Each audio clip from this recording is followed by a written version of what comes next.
research assistant at FPHS. Welcome you all. We're going live, I guess. Yes. So I'm welcome you all from the behalf of FPHS, especially ma'am who is with us. Thank you so much, ma'am, for joining us today. She is an associate professor at Indraprasth College, I guess, for Women, New Delhi. Sorry, ma'am. And before handing over to Sir, I would like to say that I will be sharing a link to all the fellows. Please mark your presence and over to you, sir. Sir will be moderating this session with us. Thank you very much, Navya. Welcome, sir. So, month of August is very special for Foundation for People-centric Health System. In this month, the FPHS or Foundation for People-centric Health System was formed. In fact, tomorrow on 24th of August, the Foundation for People-centric Health System will complete 2 years. So we decided that in this month, we should do FPHS dialogue. And this is the first FPHS dialogue, and we have selected theme of health financing. In this series of we will have 3 talks. The first talk was held on 11th of August by Dr. Shankar Prinja. Today, we are going to have a second talk by Dr. Rupali Goenka. She has already been introduced that she is associate professor at Indraprasth College for Women. Dr. Goenka had done her graduate and postgraduate degrees in economics, and those degrees were followed by PhD in health financing or health economics from JNU. So welcome, Dr. Goenka. Let me give a little more backdrop of this thing. So we have curated the 3 talks. First talk was an overall principle of health economics, health financing. The second talk will focus upon health expenditure, out-of-pocket expenditure. So Dr. Goenka, we would request you to deep dive or delve into this thing. In third talk on 25th of August, Dr. Indranil Mukhopadhyay will be talking about applying those principles of health economics and health financing for universal health coverage. So this is a 3-talk series, which will be completing the entire dialogue for this year. This is very special for us because a lot of fellows who are part of this program or the previous fellows also have shown immense interest in health financing and health economics. I'm saying these 2 aspects together, but the focus of the talks is health financing. Because many of the fellows say that they do not get opportunity to interact with the experts who can answer their query. They have fellows get a lot of opportunity to learn theoretical aspects and interact with some people, but they do not get the opportunity to learn from the experts. In this context, I would like to flag that Dr. Goenka has been extensively involved in various national level activities, including designing of the programs, the policies and programs, but also drafting of national health accounts for India. So she has a first-hand experience in health financing and policy making in the country. And therefore, on the topic of out-of-pocket expenditure, health expenditure, NSSO data, she's the right expert to speak. And that's why it's such a pleasure to have you, Dr. Goenka, here. Without further ado, I invite you to deliver your talk. Whenever you will finish talk, I'll ask a few questions which we have curated and collected from different fellows. And then if there are more questions from fellows, we'll try to ask within the allowed time. We have this discussion for an hour approximately, but if required, we can go a little further. Over to you, Dr. Goenka. Thank you so much, Dr. Laharia, and thank you for your kind introduction. I'm really excited to meet you all over this platform today because usually, I am in touch or I'm always interacting with economists. So it is nice to interact with, people who are actually, we are always working in the field of health economics, but you are the people who are delivering healthcare and somehow we are designing policies for you people. But, it's nice to interact with you and see what you people feel. So just before I start, I have a question. Are you, what exactly, you all are practicing doctors, right? Well, so I should have done that earlier. So some of the fellows are doctors, but other fellows are masters of public health program and other backgrounds. So it's a blended or mix of experience.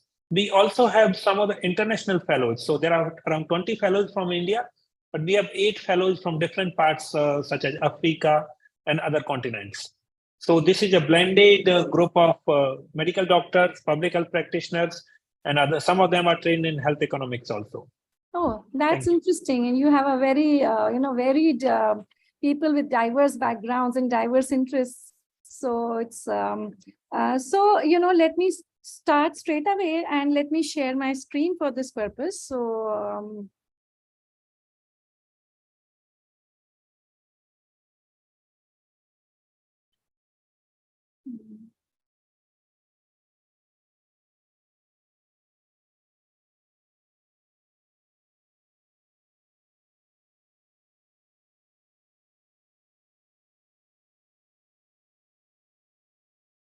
so can you people see my, Yes, we can see your slides. okay, you can see my screen, right? So how do I make it? On the bottom right corner, there is a, This one, yeah.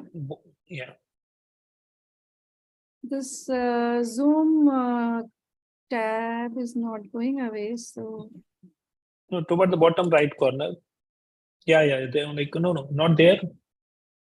Before the, yeah, can you see this board type? Next one, next one. No, not this one. Not on the right side. Fourth one from, yeah, this one. Yeah. yeah, okay. Sorry. Yeah, and I want to basically drag this bar away. Yeah, fine. This is good. So, as you can see that I'm going to talk about the burden of, out-of-pocket expenditure on India. And for this purpose, basically, the way I've planned my talk is that, I'll first explain what is out-of-pocket expenditure, then what are the problems with out-of-pocket expenditure, what is the magnitude of out-of-pocket expenditure in India, and what are the consequences of out-of-pocket expenditure in terms of catastrophic expenditure and impoverishment. So,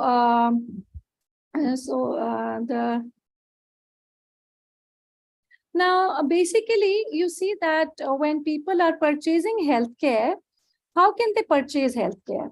Ideally, they should get it free of cost because, health is a necessity. People don't buy health because they derive any pleasure in purchasing healthcare. They are forced to purchase healthcare because it is essential for their very existence. So, getting it free of cost would be the most desirable way of getting healthcare. But nonetheless, it's not possible to get free of cost healthcare all the time.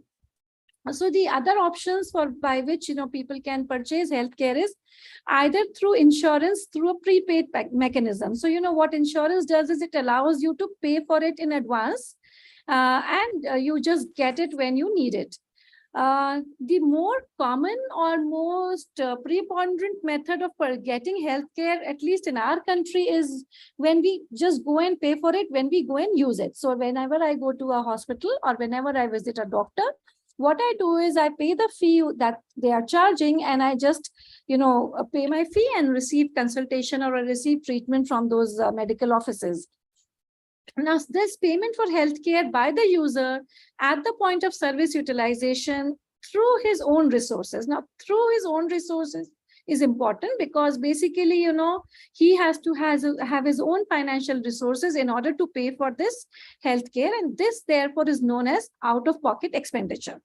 Now, as per the latest estimates of WHO, in the low-income countries, out-of-pocket expenditure is the main source of health expenditure, with about 44% of all expenditures for healthcare being paid out of pocket by the users of healthcare.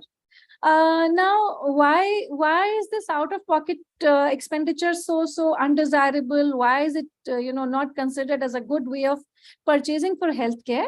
So, like I said earlier, that healthcare, the demand for healthcare is unpredictable. We don't know when we will be seeking healthcare because all of a sudden, I might be talking to you, we all may be watching TV, but all of a sudden somebody may just need to use healthcare because, we don't know when ill health is going to strike. So of course, we can predict use of preventive healthcare, but we cannot predict use of curative healthcare most of the times.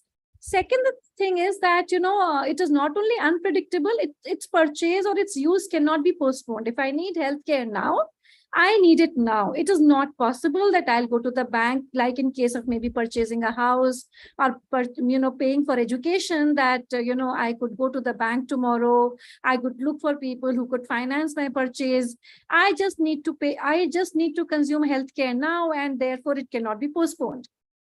Thirdly, some types of healthcare may involve large monetary payouts by the user. For instance, if a user needs a kidney transplant or a heart transplant or any kind of a, surgery or any kind of an advanced diagnostic procedures like a CT scan or an MRI. So usually the amount of money involved is very large.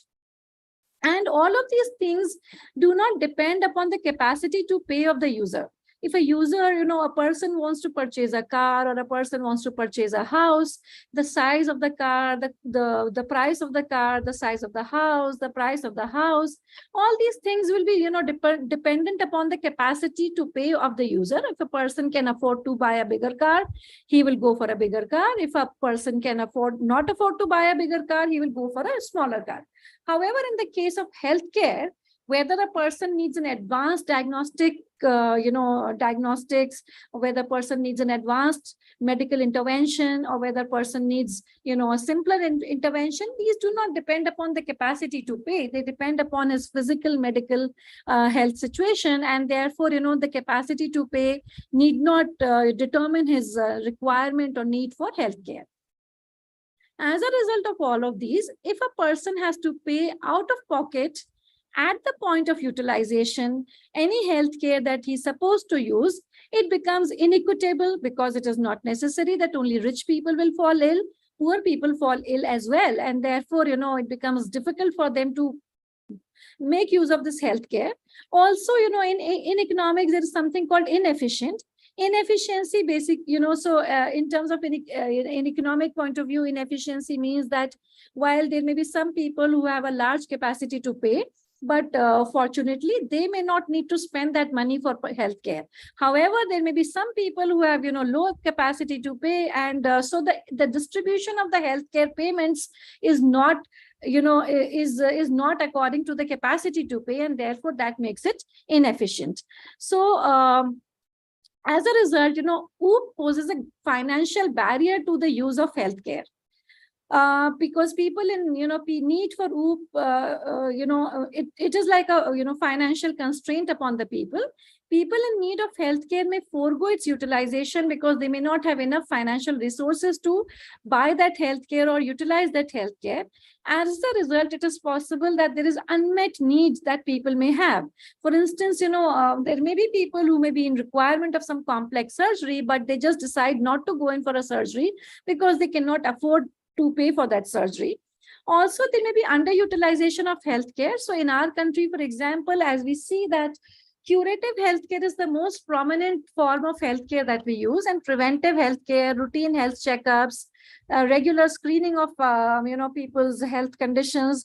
Usually people avoid such healthcare utilization because they do not have, or they don't have enough resources to pay for it, or it causes it creates too much of a financial strain upon the people to undertake such kind of a healthcare utilization. And of course, when there is an underutilization of healthcare, when there are unmet needs for health, it of course gives rise to a disease burden in the society, which is not a very desirable thing to happen. And therefore, we say that out-of-pocket expenditure is a roadblock to universal healthcare. Universal healthcare is basically defined or understood to say that anybody, or everybody in the society should have access to affordable and good quality healthcare whenever they need it. However, of course, if the condition for getting that healthcare is that they must pay for the care at the point of usage out of their own pockets, of course, we all can very well understand that it is likely to create some kind of a hardship in, providing that universal healthcare to people. So, WHO, this diagram I've taken from WHO, and what they are showing here is that there are people who are in need of healthcare goods and services. If they have to utilize that healthcare, and if they have to make out-of-pocket spending for utilization of that healthcare, it is possible that they may end up experiencing catastrophic payments. It is possible that they may end up experiencing impoverishing out-of-pocket expenditure. Although it is not necessary that everyone will face catastrophic payments or everyone will face impoverishing payments, so it is possible that they face neither catastrophic nor impoverishing expenditures. Now, as a result, those who are facing catastrophic or impoverishing expenditures, this causes a financial hardship due to out-of-pocket spending. Now, what do I mean to say when I say that people might face catastrophic payments or they may face impoverishing payments? So, basically, catastrophic payment means that, we all have some spending capacity, which is usually determined by our incomes. If I am spending a certain, if I'm spending my health expenditure or my OOP is beyond a certain proportion of my income. So, for instance, in the catastrophic expenditure, the way WHO defines it, or the way that UNO defines it, or policymakers define it, is that they say, okay, are you spending 10% of your income on healthcare? Are you spending 25% of your income on healthcare? So there can be different thresholds or different proportions which may be treated as causing catastrophe to a household. So, if I'm spending maybe 1% of my income, it's all right. Maybe I can afford to spend 1% of my income on healthcare. However, if I spend a very large proportion like 10%, it is possible that it may cause a catastrophe to me, because it is causing a huge expenditure burden upon my means of payment that I possess in my household. So now there is no well-defined threshold to say that, okay, 10% is a devastating proportion, however, 5% is not a devastating proportion, or 25% is more, is a devastating proportion, but 10% is not a catastrophic proportion. So there is no well-defined scientific rule of law to say that what is the, what percentage of expenditure will be treated as a threshold for catastrophe. But therefore, usually what agencies do, or what governments or policymakers do, is that they publish or they figure out data at different levels of thresholds. So we could find out how many people are spending more than 10% of their income on health, on out-of-pocket expenditure, how many people are spending more than 25% of their income on out-of-pocket expenditure. So at various thresholds, we calculate the percentage of people or percentage of households who are undertaking an out-of-pocket expenditure for healthcare. Now, related or slightly different, but a related concept of a out-of-pocket expenditure which is causing vulnerability upon people is called impoverishing out-of-pocket expenditure. Now, what is impoverishing out-of-pocket expenditure? So you all know that there is something called a poverty line that every society has. Every country in the world, they have a well-defined poverty line. Now, poverty lines are developed by the governments, or they are the money value of the poverty lines have been estimated by the governments based upon the idea that what they think is a minimum consumption basket that every family or every person in the society should be able to afford. So if your income is below that, if your income is so low that you cannot afford that minimum consumption basket, so the money value of that consumption basket is called poverty line. And if your income is below that poverty line, then you're said to be a below poverty line person. If you are a person whose income is above the poverty line, then you're supposed to be an APL or above the poverty line family or person. Now, it is possible that after having spent money on taking care of our health needs in the family, whenever maybe an extreme kind of a medical emergency arises in the family, after having undertaken the expenditure on out-of-pocket, or after having spent money out of pocket for that healthcare, I may have been an above the poverty line person, but after incurring OOP, my income falls below the poverty line. So I get pushed below the poverty line after healthcare, whereas I was a person above the poverty line before healthcare. Such kind of an OOP expenditure is called an impoverishing OOP expenditure. The amount of OOP which leads to pushing the person below the poverty line after healthcare So that's called impoverishment. So now, catastrophe, it is not necessary that all catastrophic payments will push you below the poverty line. It's just that it is uncomfortable or inconvenient to spend so much money on healthcare. So while I'm still above the poverty line, but I've spent a large amount of my income this year, maybe 25% of my income this year on, paying for healthcare out of my own pocket. So that's why it is catastrophic, but not necessarily impoverishing. However, it is possible that for somebody, he spent only 1% of his income on paying on OOP. Therefore, it is not defined technically as a catastrophic payment. But it is possible that I was such a poor person. Maybe I was hovering, my income was just hovering around the poverty line.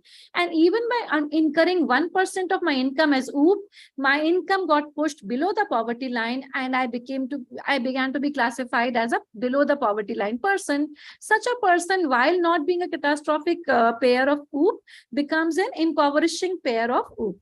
So, the catastrophic payment and impoverishing payments may, however, it is possible that for some people, you may incur a catastrophic payment, and by virtue of a catastrophic payment, you get pushed below the poverty line. So it is possible that a person may face both catastrophe and impoverishment out because of OOP.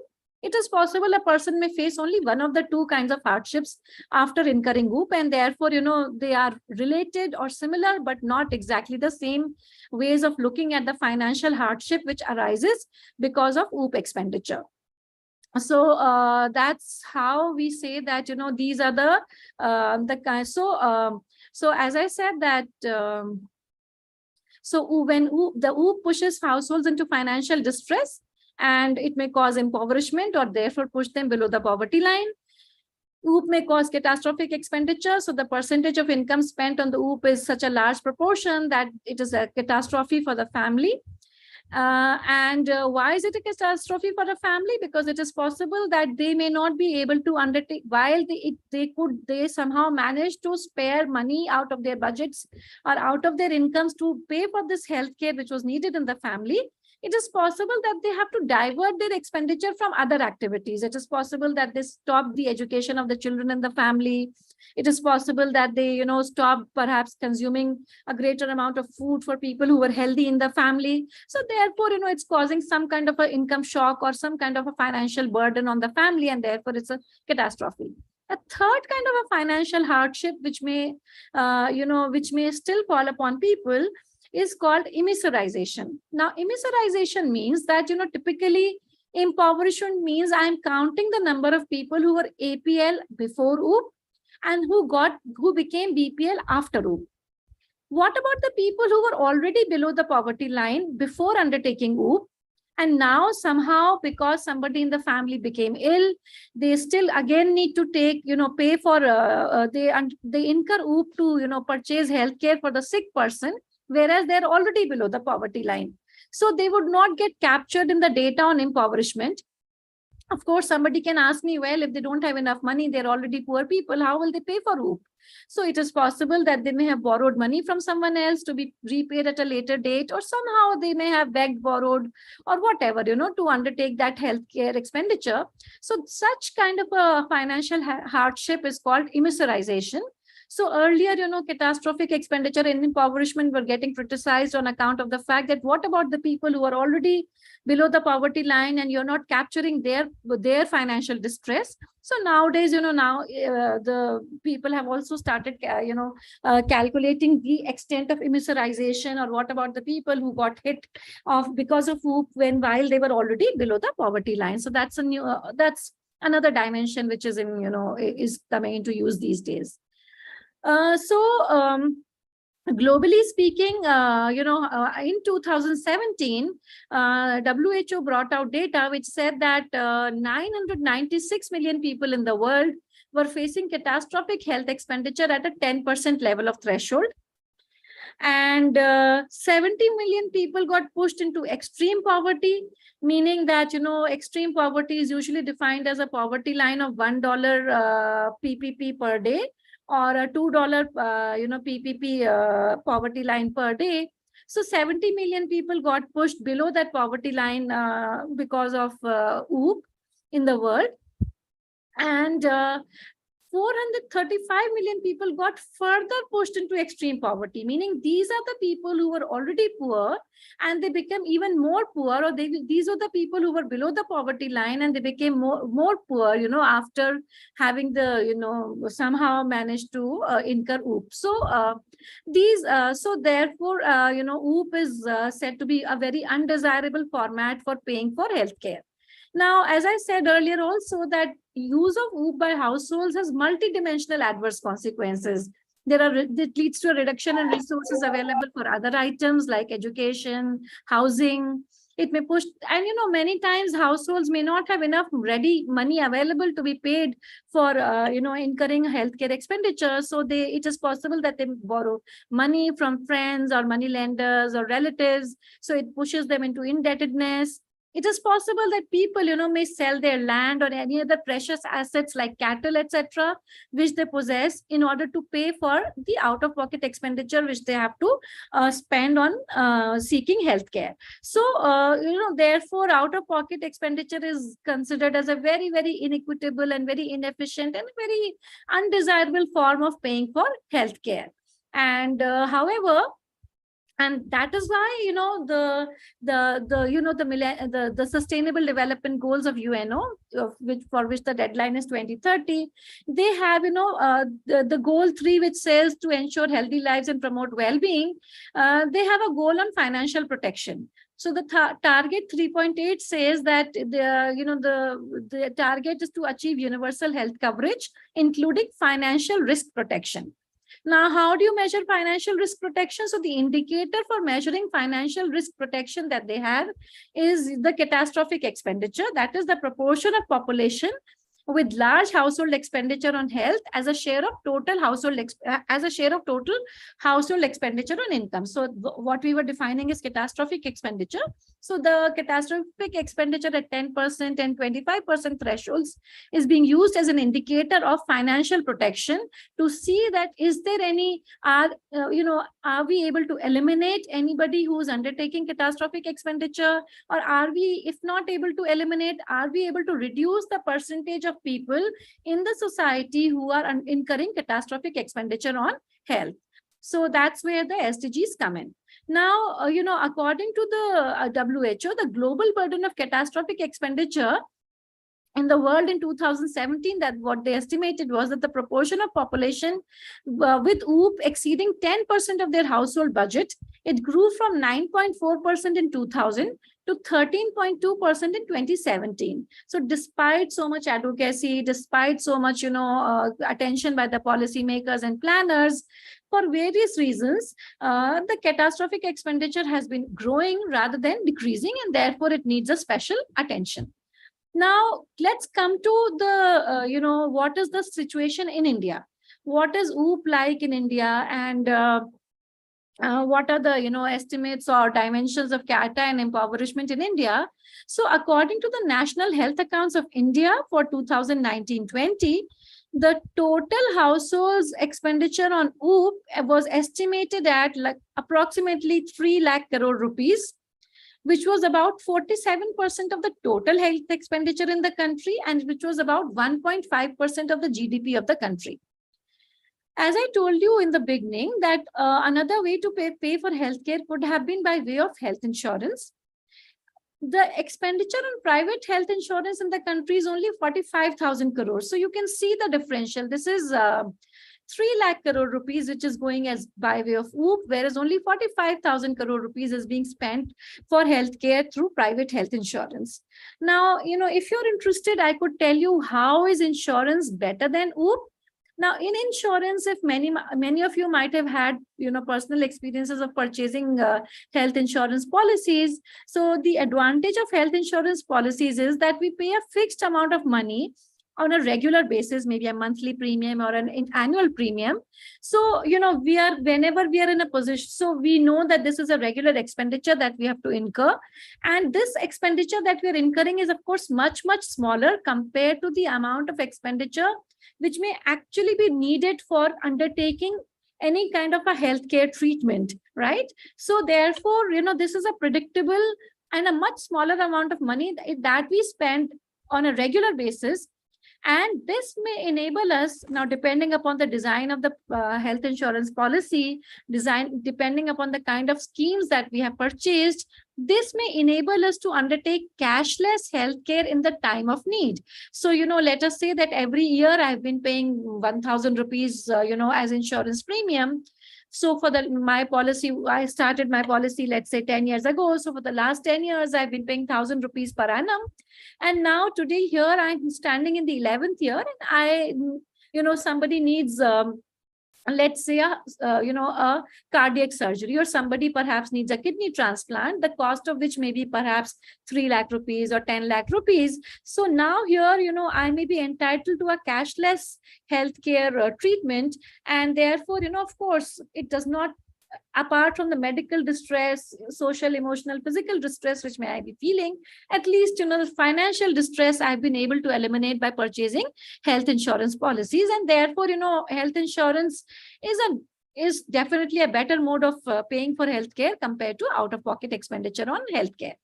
Now, what are the components of out-of-pocket expenditure? So you see that in India, the major share of where are we spending our money on purchasing healthcare by out-of-pocket payments? A large part of out-of-pocket payments that we make are going on medicines. And another large part of expenditure that we are paying out of pocket is going on outpatient care. Now, that some of these are, many of you who may have had a brush with, purchasing health insurance policies will understand why medicine and outpatient care form the largest shares of OOP in the country. Because, many of the insurance policies that we have, they do not allow daycare, or they do not allow they don't have coverage for outpatient healthcare. If we are admitted into a hospital as a, inpatient, then, most policies cover inpatient treatment. But there are hardly any policies which cover any outpatient treatment naturally. Therefore, any outpatient care that I undertake is paid by my pocket, is paid in an out-of-pocket expenditure basis. Also, that medicines in the country are quite expensive. I mean, not only in our country, but as a whole, the world all over, it is being felt that medicines are very expensive. And usually the insurance policies may cover, they may cover surgical procedures. They may cover many kinds of, activities or items may be covered, but many medicines may not be covered. And therefore, the expenditure on medicines or pharmaceuticals is another large component of OOP, it is a driver of, so it's a large component of expenditure that people have to pay out of their own pockets. And therefore, consequently and understandably so, these are the main drivers of financial hardship in the country. So, for example, if I'm saying, that, medicine and outpatient care form a large share of OOP in the country, let me just give you some numbers. So in the year, for the data which we have for the household survey data, the latest is the survey data for 2017-18. So, the per capita OOP per month that people spend. So now this per capita OOP per month, now there's a catch here. This per capita means that, this is an average over all the people in the country. Now, everybody may not be undertaking OOP because some people may not have felt the need to seek healthcare. Some people may not have had to, pay for healthcare by out-of-pocket expenditure. Nonetheless, when we divide the total out-of-pocket expenditure which is incurred in the country by the total population of the country, we call this value as the mean OOP per capita. And if we find its value per month in rupees, it is found that, 172 rupees is to be paid as OOP per capita per month. Now, this is a pretty large amount, for anybody to be paying if actually people were to end up paying so much money per month on healthcare services. And out of this 172, you notice that 108 rupees are going for outpatient care and 57 rupees are going for inpatient care. Now, this is understandably so because people don't need so much hospitalization all the time. But however, you may be falling sick with a viral fever. People may be falling sick with a cold and cough, with a stomach ache, with some minor ailments. So because of which outpatient care, expenditure on outpatient care is greater. And also, if there are any large inpatient expenditures which need to be incurred, it is possible that because of some government policies of healthcare insurance or because of some other purchases of healthcare insurance that people may have taken, many people may be covered for those things. And therefore, yeah, you have a question? No, ma'am. No, ma'am. Okay. We unmuted it. Okay. Sorry, continue. So, and you can see that the curative care and most this outpatient, inpatient care are usually by and large curative types of care. If you look at the preventive care, which is in terms of immunization or antenatal care, postnatal care by pregnant women, you see that immunization, only 61 paisa out of 172 rupees is being spent on immunization, and only 6 rupees are being spent on preventive checkup by pregnant women in the country. So you can see that usually we have a preponderance or a heavy dependence on curative care and very little usage of preventive care in the country.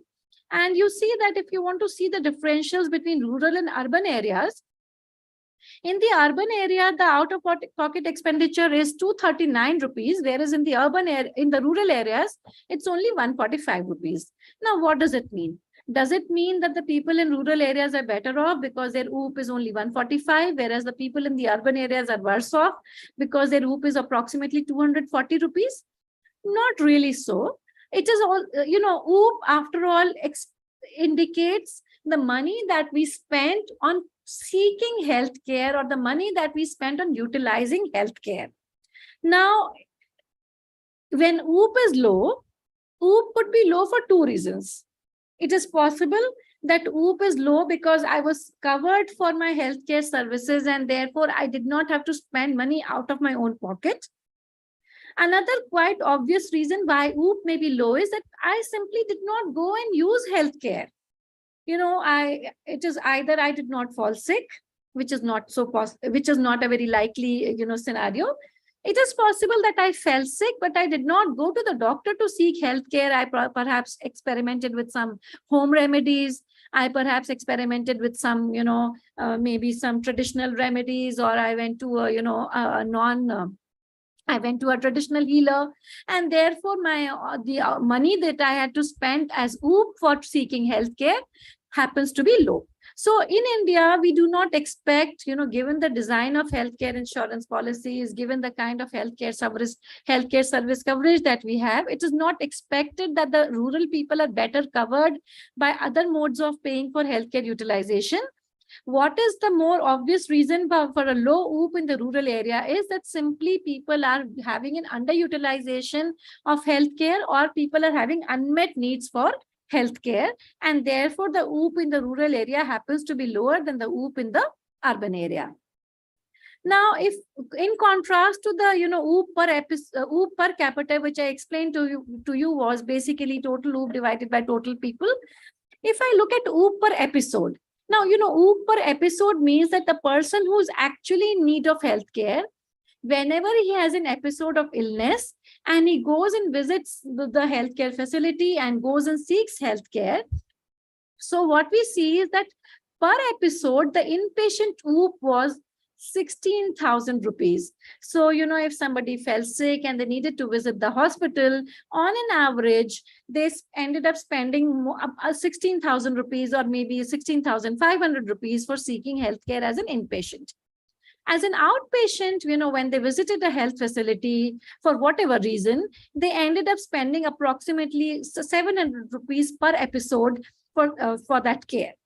Now, if I look at the medical expenditure inpatient, so this OOP is, out-of-pocket expenditure, MOOP is medical expenditure on medicines, on medicine out-of-pocket expenditure. So when I purchase medicines or pharmaceuticals as an inpatient per episode, the average expenditure turned out to be approximately 3,800 rupees or 4,000 rupees.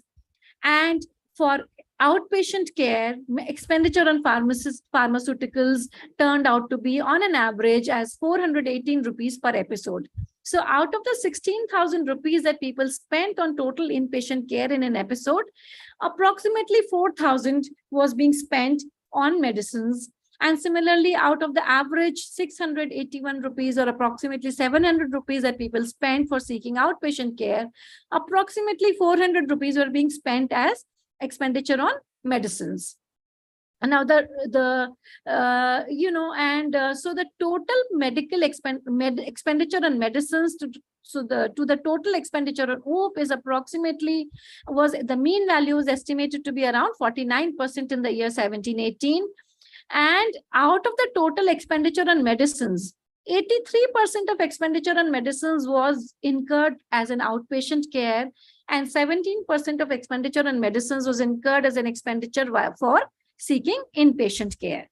And the total expenditure on medicines as a ratio to the income of the people that they have in their households, 3% of the family income was being spent, or 3% of the per capita income in a family was being spent on purchasing medicines. So you can imagine 3% of income being, spent as on medicines per episode is a pretty large, expenditure. So you can imagine the burden of healthcare that people face when they have to pay for this healthcare out of their own pockets. Coming to the catastrophic expenditure for the year 2017-18, it was estimated that 17% people incurred catastrophic expenditure at a 10% threshold. So when we say that how many people are spending more than 10% of their income on OOP, we found that 17% people in the country were spending more than 10% of their 10% of their income on OOP.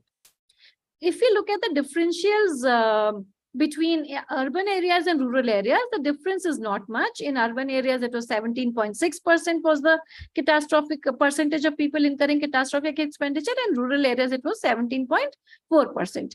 However, if we look at the catastrophic expenditure by income quintiles, now what do we mean by income quintiles?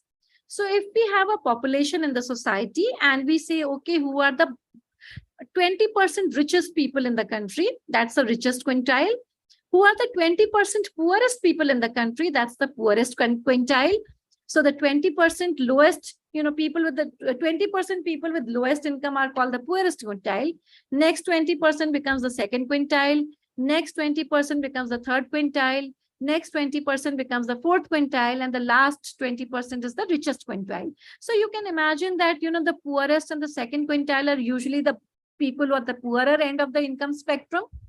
Fourth quintile and the richest quintile are usually people at the higher income end of, or usually actually rich, because given the kind of income distribution that we have, the top 20% are the richest people. And the third and the fourth income quintile people are usually the middle class people. So you see that the poorest income quintile person is spending 9% people in the poorest income quintile have an expenditure which is 10% of their income. Now, does it mean that the poorest people are better off because only 9% of the poorest people are spending 10% of their income on OOP? And you can see that richest people have, there are 33% richest people who are spending 10% of their income on OOP. So do I mean to say that the richest people are worst hit and the poorest people are best off while undertaking OOP? No, certainly not. What it means is that the poorest people, only 9% people could afford to spend 10% of their income on OOP. The other people went away without seeking healthcare, or by having unmet healthcare need, meaning not seeking healthcare at all, or having an underutilization of their healthcare, meaning purchasing healthcare which was much less than what they actually might have required. Whereas the richer people or the richest people could actually afford to spend on out-of-pocket expenditure, and therefore 33% of the richest people ended up having OOP expenditure which was more than 10% of their income shares. So that's how we analyze or understand these numbers. Now let's look at impoverishment. Suppose if I were to take the $2 purchasing power parity as the poverty line. Now $2, I could have taken an Indian poverty line also, but the $2 poverty line usually is a internationally comparable poverty line. So we could compare these numbers with the numbers elsewhere in the world. So what we find is that for the year 2017-18, at an all India level, 2.8% people fell below the $2 poverty line after having incurred OOP. In rural areas, this number was much larger. 3% people went below the poverty line up because of having to incur OOP. And in the urban areas, 1.5% fell below the poverty line because of the need to incur OOP. Now you see that, look at the quintile-wise breakup of impoverishment. In the poorest quintile, 2.5% people went below the poverty line after incurring OOP. And, in the middle income groups, you see that 5%, 2%. So one question somebody could ask me is that why in the poorest income group, only 2% people went below the poverty line, whereas in the second poorest group, 5% or 6% people went below the poverty line. The answer to this is that in the poorest income group, many of them are already below the poverty line. So only few people got pushed below the poverty line, or they got captured as getting pushed below the poverty line, because rest of them were already BPL.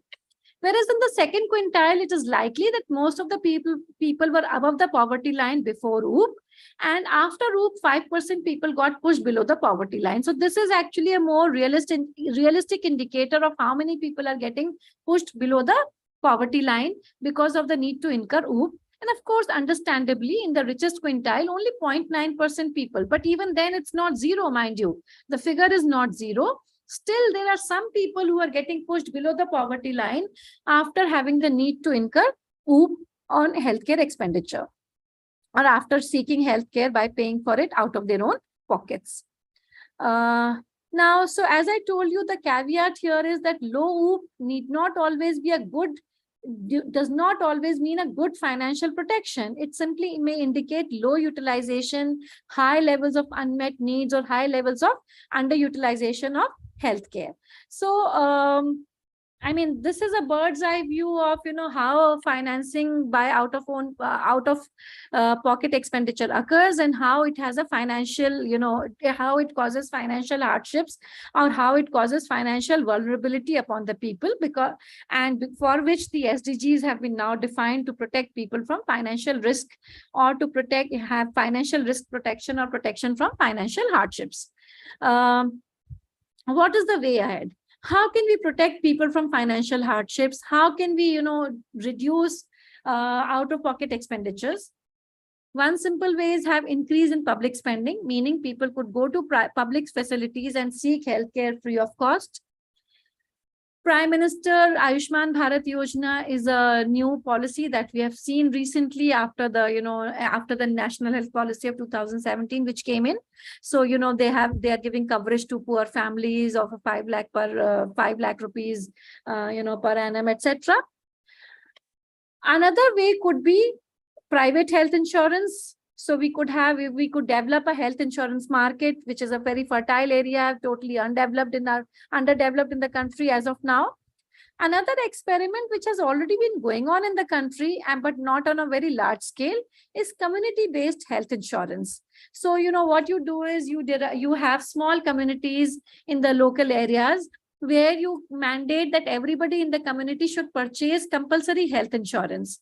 Now, the success of having a viable health insurance depends upon the fact that many people, or almost everyone, should be purchasing health insurance. If only one person or two people purchase health insurance, the health insurance policy is not going to succeed. Now, we can have another long discourse on the design and the economic mechanisms of health insurance.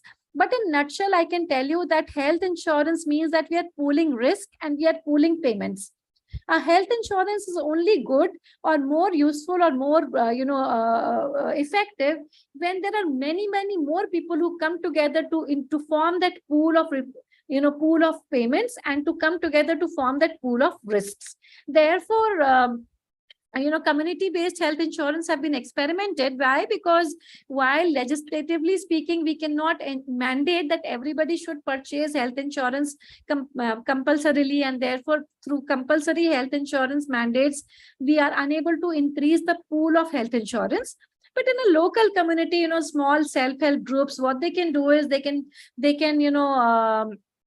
they can reach out to the local community and they can say that, okay, listen, we've got this policy, and let everyone come and buy this health policy and health insurance policy, by way of which they can have a bigger pool of risk, and they can have a bigger pool of prepayments, and they can have a viable model of health insurance policy. So this is very brief that I thought I could explain to you the nuts and bolts of out-of-pocket expenditure and its consequences in the society. So I would like to stop here. I don't know how much time I took. I hope so. No, thank you very much, Dr. Goenka, for this comprehensive talk. You have provided a capsule course on out-of-pocket expenditure and catastrophic expenditure to our audience and our fellows. I was looking at the questions which I had received in advance to this program, and also looking at the questions in the chat box. And I must congratulate you that the questions which were appearing earlier, you already covered in your talk. And also many of the questions I had. So really congratulations and thank you very much for this talk. I'm mindful of the time, so I do not want to ask questions from my side. I also know that some of our viewers may have to watch this video on YouTube repeatedly to comprehend the entire content of your talk. So that way this video will be available on YouTube for view and watch. Link will be shared by Navya. Without further ado, I think I'll hand over I'm happy to answer request to. In case, Yes, apart from the questions that you may have, I'm also happy to answer if any part of the presentation you found difficult to, figure out. Yeah, so that's what I'm going to do. I'm going to hand over to the fellows who are already on this call. Please raise your hand and ask your question.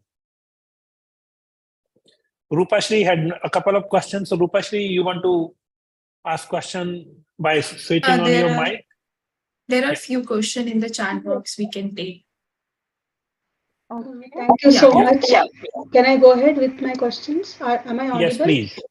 Yes, we can hear you. Please go ahead. Yes. Thank you so much, sir, for this opportunity. And also thank you, madam. It was a wonderful presentation, which is an eye-opener for us. My first question is, what is the hope in India at 2023 now, as of today is? Second, my question is, I would like to say, private health insurance does not provide many of those, disease component areas, especially for senior citizens. I mean to say, if my father is around 85 years with diabetes, hypertension, and cardiac problems, as a senior citizen, they will be more vulnerable. So what is the solution-based approach which we can do? And it's obviously out of pocket only who is going to help us, and it will definitely being the elderly senior citizen will be the earning member of the family. It will definitely push us to the other sectors also. Now, the one more question is pertain to my research area. I wanted to know if at all we are monitoring for a juvenile diabetes or the young child who's a diabetic at home. We need constant monitoring of the sugars, lab investigation. What is the empower shipment available in India at the present? Thank you, madam. Okay. So I'll answer your questions one by one. So regarding, for the year 2023, actually, as I just told you, that the data, the most recent data on health expenditures which are available by the National Sample Survey Organization pertain to the year 2017-18.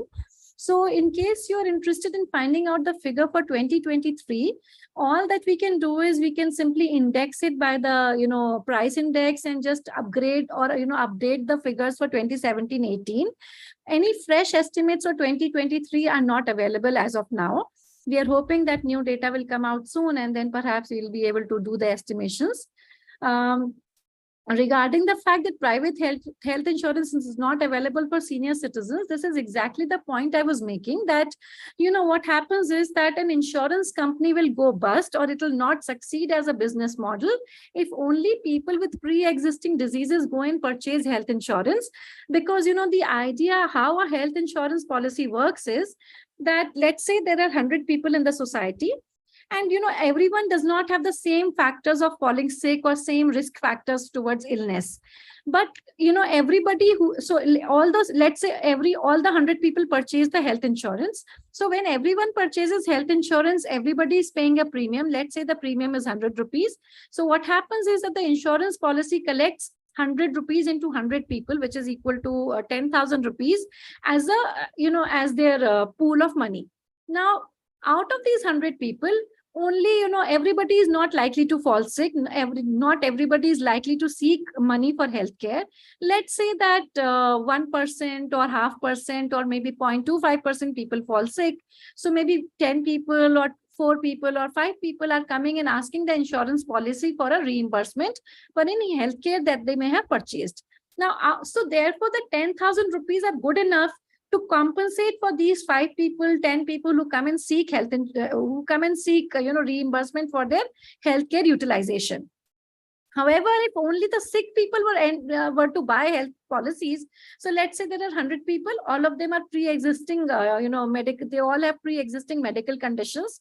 So all of them purchase health insurance by paying 100 rupees each. Now, 10,000 rupees, when everybody is likely to come back and seek health insurance reimbursement, this 10,000 rupees is not going to be enough to, compensate or provide health insurance to everyone. So what now health insurance company as a company is supposed to honor the requirements of everyone. So of course, it is not a viable business model. The insurance company will make losses and it will go out of business. Therefore, if we want the senior citizens to be covered, the good idea is that you should, everybody should buy a health insurance early on in their lives, and everybody should buy. So let's say when I was only 20 years old and I purchased a health insurance policy, I've been paying a premium regularly. So by the time, I turn a senior citizen, and by the time it is likely that I am going to, have certain chronic conditions like hypertension or like, diabetes, etc., I have created enough corpus to pay for the healthcare requirements that I may be having to face, and the health insurance company can conveniently pay for it or reimburse for it. Therefore, seeking a policy or buying a policy when I've become sick is not a viable business model for a health insurance company. So that's that. And regarding juvenile diabetes, actually, I don't understand really what you mean by an empower shipment, but I guess what you mean is that is there any healthcare package which can be provided? So like I said that, the health insurance will be a good option when everybody in the society pays for it and we can, compensate. So that's called risk pooling, that we compensate each other for the risk that we face, whenever any one of us faces it. So today I may have faced it. The pool that we collected is good enough to reimburse me. Tomorrow, anyone else may face it. So then again, it is good to pay for that person. So that's how it works, pooling our risks and pooling our prepayments. Thank you, madam. Thank you, Dr. Goenka. Next to Prajakta. Hello, ma'am. My question is, you mentioned that the insurance is the best possible measure to cover out-of-pocket expenditure. No, I didn't say to cover public expenditure. I mean, public expenditure is one way, and insurance is another way to cover for OOP. Yeah, insurance is one of the way to cover the OOP. But then, like, we talk so much about insurance, and insurance is a part of universal health coverage. But I think, like, my question is, don't we have an alternative model? Because insurance itself has like a lot of steps to go, whether it's voluntary, whether it's a public health insurance, like from getting the entry to the health institution, from there on to getting the pre-authorization, getting the claims done. I mean, the lengthy procedure So, the operative part in our country is rather, underdeveloped, and that is why it is a very hassle. It is a very hassling experience. I've seen people in the hospital, those who are, covered by insurance and they're waiting for the TPAs, etc. So number one, we need a greater regulation of the way the insurance works, and we need to simplify the procedural, problems that are there. Number two, the alternative to health insurance. So, after all, somebody has to pay for healthcare. So either I will pay it, or I will do a risk pooling or a prepayment pooling, or the government will pay for it. So the alternative to OOP and the alternative to private insurance, therefore, could either be a public funding, which is the government through taxes, or through compulsory payments which it seeks from the citizens, will pay for the healthcare of anybody who comes and seeks healthcare. Or we can have community-based health insurance, like I said, because then you're operating in an insurance policy which is for a small group. So procedural problems are expected to be minimized in those areas, and you can it may not be such a troublesome experience, and it could be a pleasant experience when everybody you all of you come together and have small community-based health insurance policies. Ma'am, I have one more question. So may I? Yeah. Thank you. So ma'am, my understanding of it, thank you for this, for explaining more about the insurance, and that's really helpful. But in the wake of lot of lot of scams coming out, recently CAG has also given a report saying that lot of fake entries happened, and the insurance money did not reach to the poorest of the poor. At some points, in some states also. So regulation is not working in this scenario. So could there be some better alternative? Are there examples of the countries who have managed to successfully use insurance? I'm not sure. Maybe you can comment on that. Yeah, I mean, see, there are many models of providing healthcare. So on the one hand, we have the British model where, you have the National Health Scheme, where every National Health Service, where, you just go and you see everybody can go and seek, government healthcare. Then you have the US model where everybody is mostly everybody is covered by health insurance, and you don't have to pay out of pocket. Your health insurance pays for you. However, you see that these are two broad ends of the spectrum, and both of them have their own problems. In US, we all are pretty familiar with the idea that there are long waiting times. And you may need healthcare today, but you may need a surgery today, but you may have to wait for 3 to 4 months for actually the surgery to be able to get an appointment for the surgery. Or you may have fallen sick today, but the doctor may not be available for consultation until the next 2-3 days. Yeah. So, and in the UK system also, UK system seems to be working much nicer, but of course, then the population that they need to cater to is quite small compared to our country. So you see that while, on the one hand, the out-of-pocket burden is really, a financially toxic burden that we are facing. But the other thing is, at least healthcare is available for those who can pay for it. In the US, even if you can pay for it, it is not available so quickly, and you really have to have long waiting times. So, you see that there are many aspects or many layers to, what is really a good format of getting timely, good quality, affordable healthcare. So it's not enough. It's not possible for me to cover each and every dimension in such a short span of time, but we need to have a longer discourse on it. Thank you. I'm sure we will have a follow-up discussion and other discussions, but I want to take one more question from Rutul Goklani before we close. And so, Rutul, over to you. Yeah, thank you, sir. So, extending the previous question for juvenile diabetes, I'm in private healthcare. So, what we are facing here is many of the patients who are coming with diabetic ketoacidosis, and they are not covered by private health insurance, as most of the companies, they deny it. So do we have any clause or anything that they can get this health insurance? And every day the cost is very high. So day-to-day cost is around 500 to 700 rupees in most of the adult type 1 diabetic patient if they cross the age of 15 or 20 years. So, ma'am, please, if you can help with So this. actually, I'm not really aware of any legal, provisions, because that's not really my domain. I simply know that health insurance people, they don't cover existing conditions, So maybe we need to bring out advocacy. And because, juvenile diabetes, unfortunately, I see is on the rise. And, so while we are happy to talk of demographic dividend, my worry is geriatric, population burden, and the rising incidence of, or the rising burden of chronic conditions, or, so actually I did a paper on the, the pharmaceutical expenditure because of chronic conditions, and it is a huge burden.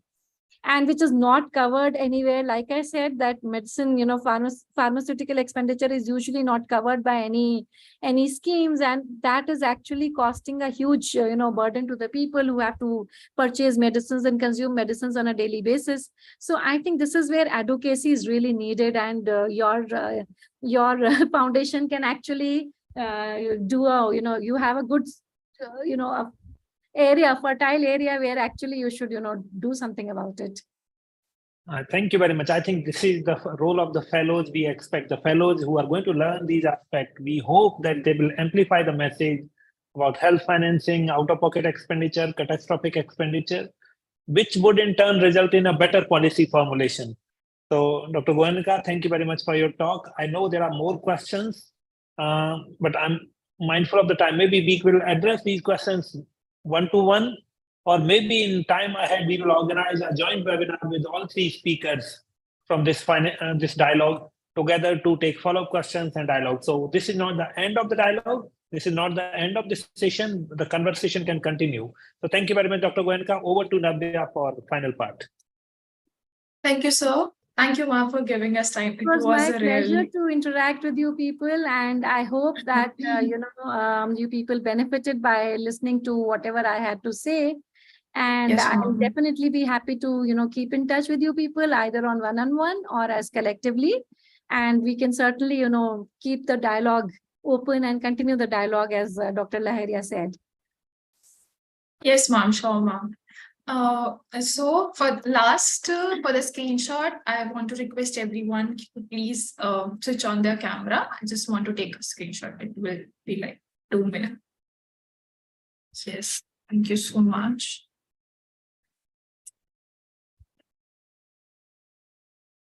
Dr. Aditi Sharma, can you please switch on your camera?